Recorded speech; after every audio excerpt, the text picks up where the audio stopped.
this is your friendly neighborhood Dragon of Chaos coming with you today. Just doing a quick gameplay. I'm actually playing 7 Days to Die. As you can see, I'm actually 48 meters underground.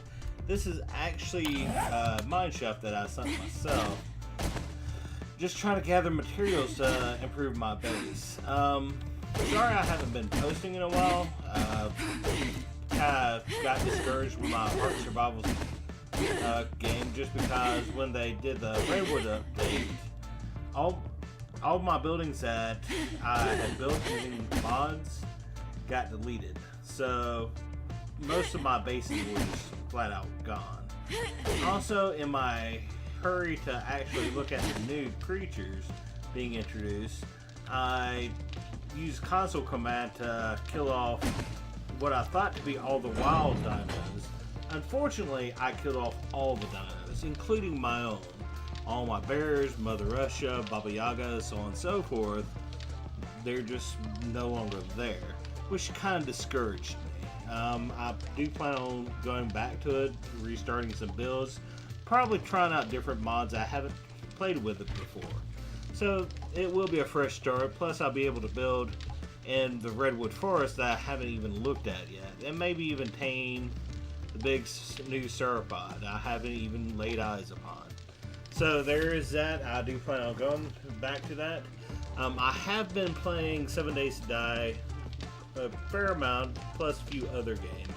And something I have actually picked up was the 7 Days to Die on the PS4 and been trying that out. Now, something I do have to say that I have to say is the game is very similar to each other from the PC versus the PS4 port.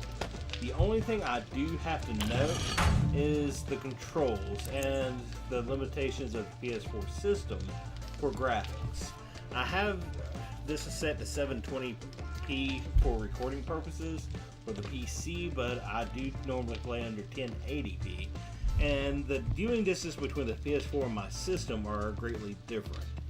Also, another thing I did notice is that they're too similar in a lot of ways, and the fact that looks like I have a lot of dogs out there. Anyways, they're a little bit too similar, especially in the controls.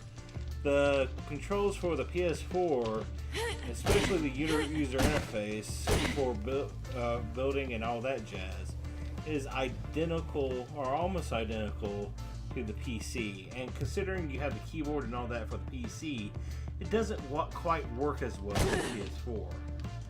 Outside of that, also the aiming controls, especially for sniping and all that jazz, is also finicky. I had to turn down the sensitivity on the PS4 controller just so I could aim with any regularity. Now, something I do have to note is that while playing with my friend on the PS4, I did discover some weaknesses on my own base setup and design. Primarily defenses for the seventh day. I really didn't have a problem with this on the 7th day, but that's primarily because I wasn't here. I was going through other buildings. I also don't have zombie set and run, so I was able to kite them. In the PS4, everything's set to normal, and we were almost overrun pretty quickly. If my walls weren't set to too thick and I didn't have rocket launchers, we would probably have died. But with that being the case, when I started playing back single player, I took that experience from the me and my friend's base and applied it to this base. I did have only a single layer wall here. That was 1 concrete, 1 flagstone, and 2 wood, with no outer edge. I made it 2 wide solid concrete, which for day 14 is one of the good reasons I survived.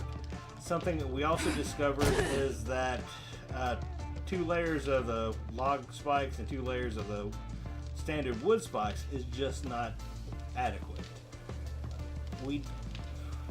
modification we did, at least in that game, was make the spikes wider, although not this wide.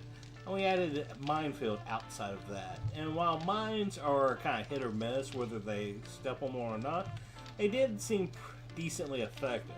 So I would recommend using mines to help improve your odds, if at all possible. And one good thing is just raid the military base, grab their mines, lay them out. Especially if you don't have the gunpowder, metal, or duct tape necessary to improve your own base. If you do, go for it, all good.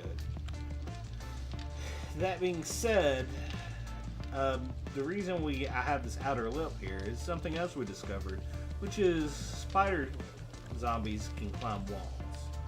So if you don't have this outer ridge, they can climb up to you and get face to face. Another tertiary, this is not actually necessary, but it's nice to have, is I filled in this inner courtyard area, which I just used as a last ditch effort of defense in case they breach the walls. But I filled in over with metal trestles just because in the other game I did fall to my death once after a successful defense.